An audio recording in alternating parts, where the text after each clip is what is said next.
Who did you pick in third place? In third place, I picked F, which is James McCartan's goal for down. I thought this was a very good movement, a good ball play down the line to him. He came out, he took it superbly and turned very well. And he came directly at goal, which is always a very good sign for the forward. And then he hit it just a blistering shot, which I don't think any keeper would have saved. OK, your runner-up goal of the year then? My runner-up was A, which was Jack O'Shea's goal for Kerry. Here was a very good movement from the Kerry team, from far out the pitch, worked very well in. Jack picked it up and from a good distance out actually looked up, picked the spot beautifully, I thought, and hit on the cracking goal. Jack, of course, an old adversary of yours. That's right, yeah. I'm glad he didn't score that one against us, but he did an awful lot of damage in those days as well against us. Right, Kevin, your football goal of the year then in Gaelic games? Football goal of the year I thought was Larry Tompkins' goal. I thought it was a movement that started off in midfield, it was worked lovely around the centre field, and then Larry picked it up from a deep position and came forward. Fortunately, he got a nice little nudge, which actually accelerated his position. And as you say, he went for a goal, and there was only one thing in his mind. But what really pleased me about it was the speed at which he was running at goal, plus the power and the accuracy which he got in the shot from a long way out. It was absolutely unstoppable. I don't even think Packy here would have saved it if he was in goal.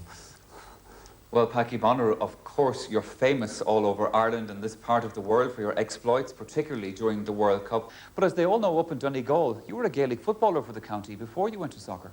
Yes, I did indeed, and I was very fortunate to play all levels for my county. I played senior before I left home, and something I enjoyed very, very much. And I think I did play midfield, not in goals, as a lot of people might think, but it made me tough, and it certainly prepared me for what lay ahead.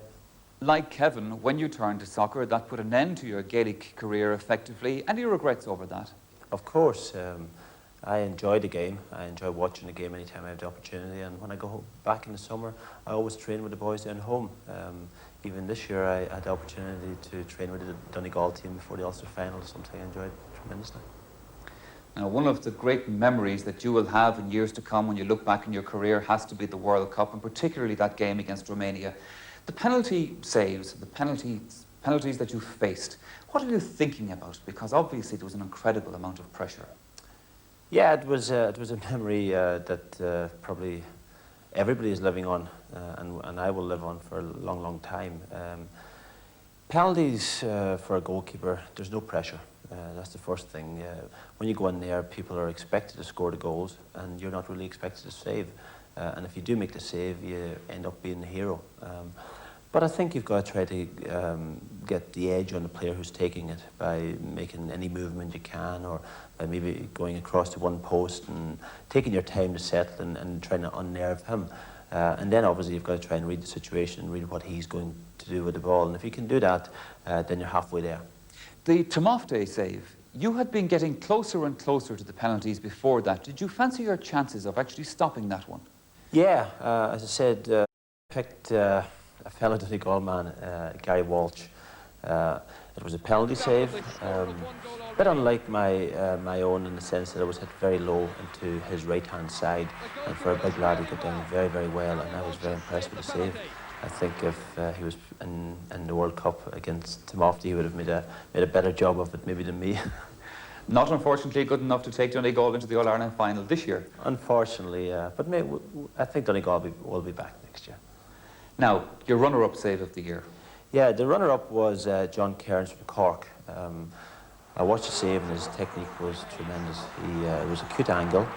The guy was approaching him. He came off his line very, very quickly, and he really showed the guy where he wanted him to put the ball, and he cut the angle down, and the guy put it where he wanted, and that's the sign of a good goalkeeper who knows what he's about. That was also a critical save at that stage of the match. Critical save, and that was very, very important to Cork's ambitions. Right then, the #1 spot. What was the save of the year in Gaelic football? I think there was only one choice. I'm proud of this save myself. It was Paul Stunn from Roscommon. Tremendous save. Kieran Duff was running through and the whole thing opened up, and it was really him against Paul. And a tremendous shot, but the agility the guy showed was tremendous. Something that I would be very proud of if I made that. And the spring that he got and the ability to push that ball over the bar was tremendous. Sometimes you don't see that in amateur sport, where a guy who can spring that way, and certainly it looked to me as if he was training very, very hard before that particular game. Well, Packy and Kevin, thank you very much for making our choice this year. Thank you also for all the memories for 1990, and a very happy Christmas to both of you.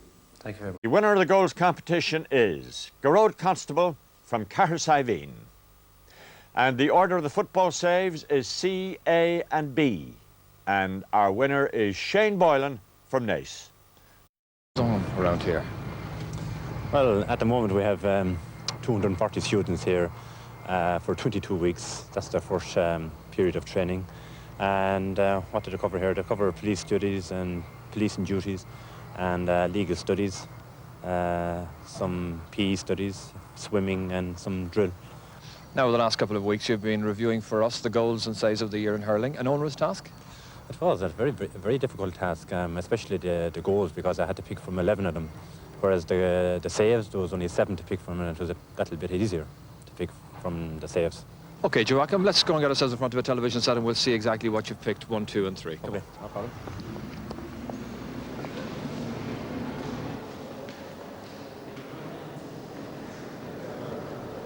We'll start, I think, with the hurling goals of the year. Some great goals in the Hurling League and Championship. We'll take them in reverse order.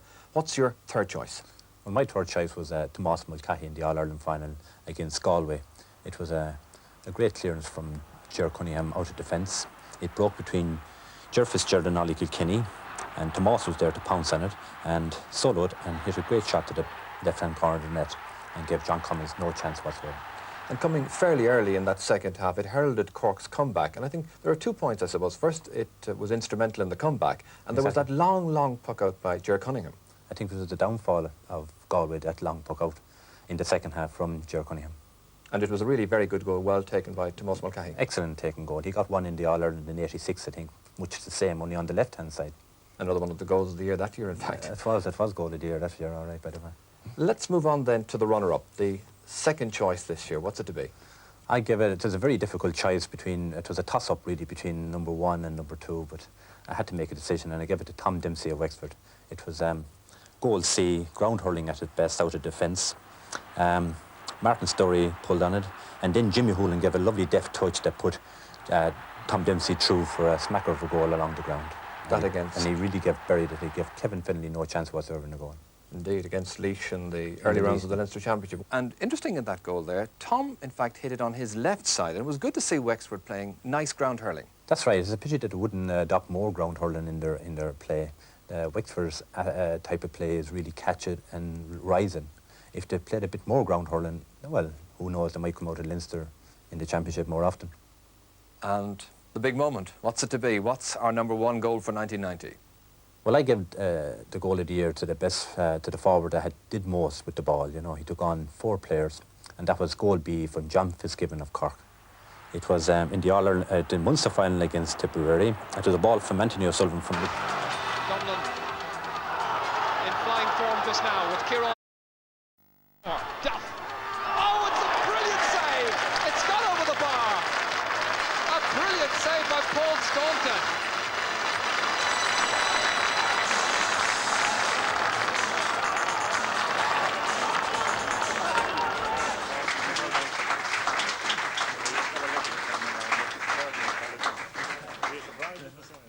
We turn to hurling now, and the man who had the success in the hurling goal of the year is John Fitzgibbon of Cork.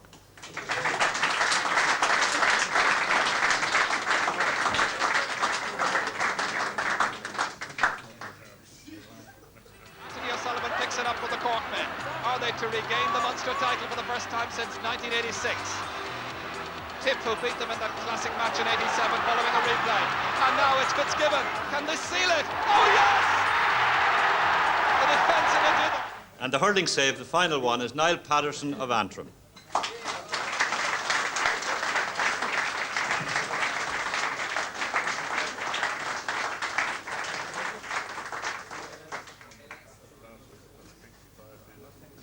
Knocked away by Declan McKillop. Comes inside to Ger Fitzgerald. This is Tony O'Sullivan. Oh, magnificent save, Niall Patterson.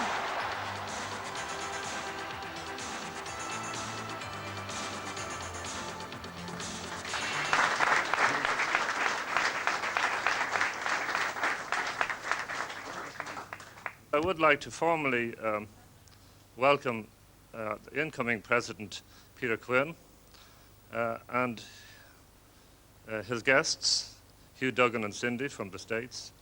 We have visitors from all walks of life, and they're all welcome. In addition to the wonderful trophies that have been received so graciously, there are, of course, tickets which have already been announced for the winners of the television aspect of it. And for that, we're also grateful to Croke Park, Liam Mulvihill in particular, because come next September, I'm sure those tickets will be as valuable as those trophies. Hurling and football, what's the one memory you have? I know, I suppose Memphis. I would see Elvis's house in Memphis. The what? That was the highlight of the year. Not winning the All-Ireland final? No, the most final was the highlight, all right. Why? Because of Tipperary?